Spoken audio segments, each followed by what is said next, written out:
$5.5 trillion in spending cuts, no more Obamacare, a complete overhaul of Medicare, and a budget that balances not in 10 years, but 8 years. House Republicans must have been listening to me yesterday because they provided a budget blueprint that shows they have backbone after all.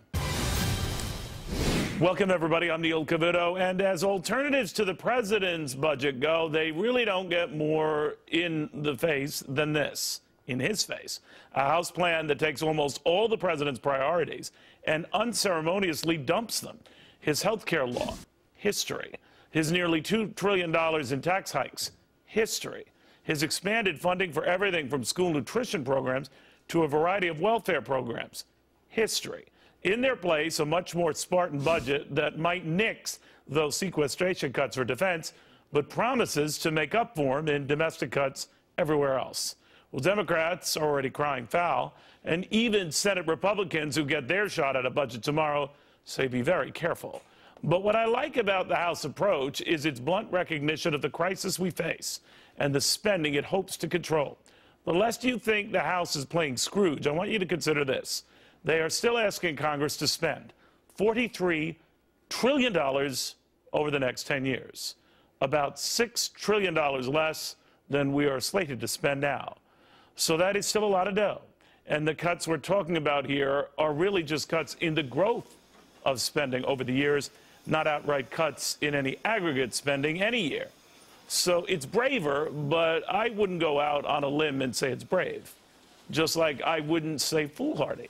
It is an important step in an important direction that finally offers a path to entitlement sense and not entitlement servitude.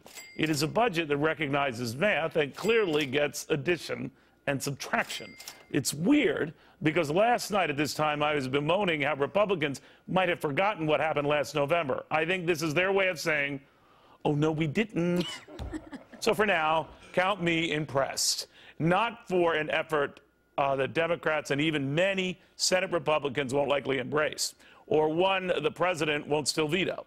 But they are efforting, so all of you spendaholics out there, what are you doing? To Ben Stein, Gina Loudon, Nomiki Konst. All right, Ben, what do you think?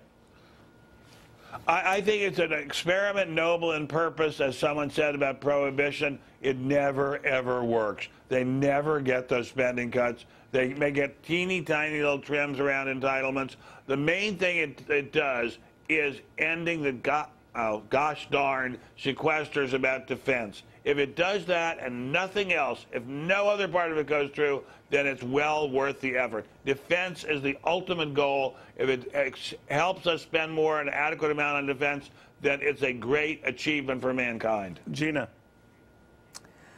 Gosh, I hate to sound cynical here, Neil, but I just can't be real. I cannot look you in the eye and say that I buy that this is really where the Republicans have decided to take their stand. I wish I did. And like you said, kudos, it's braver, but not brave, because, and that's a great way to put it, because if they were really serious, then they wouldn't have moved for cloture, supported Democrats to move for cloture against Cruz's filibuster. They wouldn't have just laid down on the omnibus. They wouldn't have laid down every single time that somebody screams about the debt ceiling, and they wouldn't be spreading this lie that somehow we're going to default on our debt when they know better, because as you said, they can do math. All right, Naomi.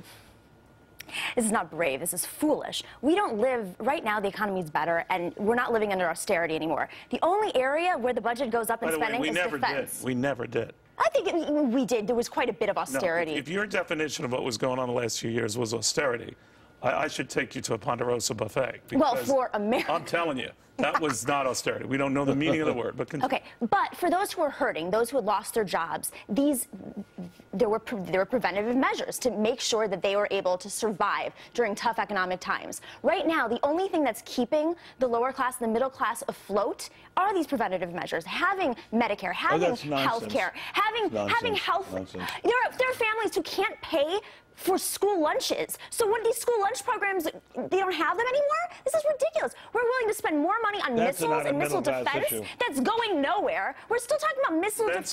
What do you think of that? The Republicans are losing the base of people who would heretofore maybe look at them if they sound callous. Do you think they're callous?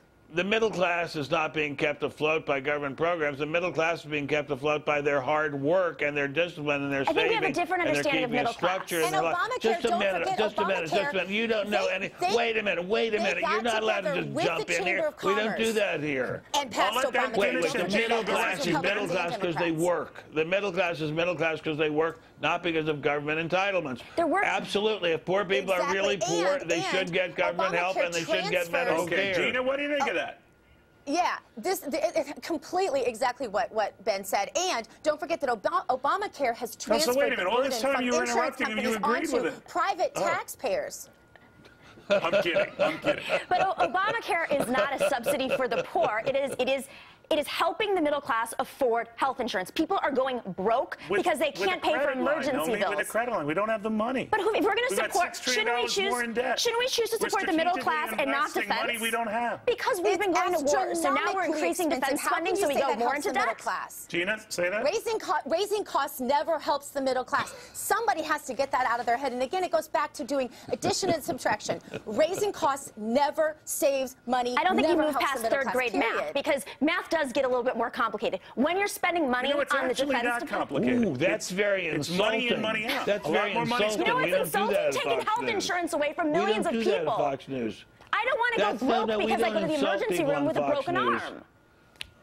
That's really, not how Obamacare will help poor people. Middle class people already have health insurance. I beg to differ. I have Obamacare and I'm middle class, and most of my friends who are just out of college are working, have health insurance from middle. But you probably already have. But you probably already have health insurance anyway.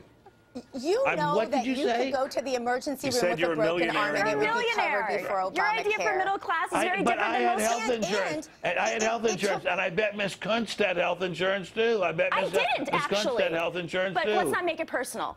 You know, and Obamacare took away low-cost health insurance for people who didn't need to pay for these great big, You know what I'm massive saying, guys? If we can pools. step back from this, I'm the first to say I'm not a fan of everything the House is doing. I don't think, to your point, Gina, this stands a snowball's chance in hell of getting passed, either in the Senate or, for that matter, by a president who will likely reject it. But I will say this. It is a first effort to acknowledge the fact that entitlement spending is out of control, that there's got to be something that has to be done with Medicare. I'm not saying their privatization approach is the answer, but I'm saying it is a step in the right direction. Gina, you're not satisfied. No, Neil, I love that Republicans are finally sounding like Republicans, as you said, and concerned about what they were elected to do in November. That part's great, but I have a more cynical view. I think this is so that they can go back to their constituencies and say, look, we voted against Obamacare. Look what we did. If they were serious about it, they wouldn't lay down for the cromnibus. They wouldn't have voted for cloture, well, and they certainly wouldn't be raising the debt ceiling. When you look at this real quickly, Nomiki, do you give Republicans at least credit for wanting to get a control on a problem? Obviously, you don't see as a problem, but I do, that we're racking up all these debts. We have a spending problem, but I think the area that we're spending too much on is defense. And I think that Americans... See, I got past third grade. Are you insane? We've cut defense drastically. Defense is a much smaller percentage than it's been in the entire post-war period.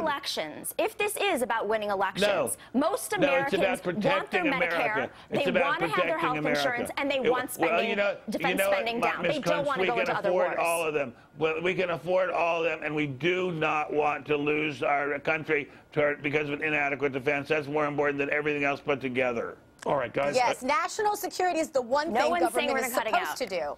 Okay. You know, look at the time. Look at the time. All right, guys, I want to thank you all very, very much. In the meantime,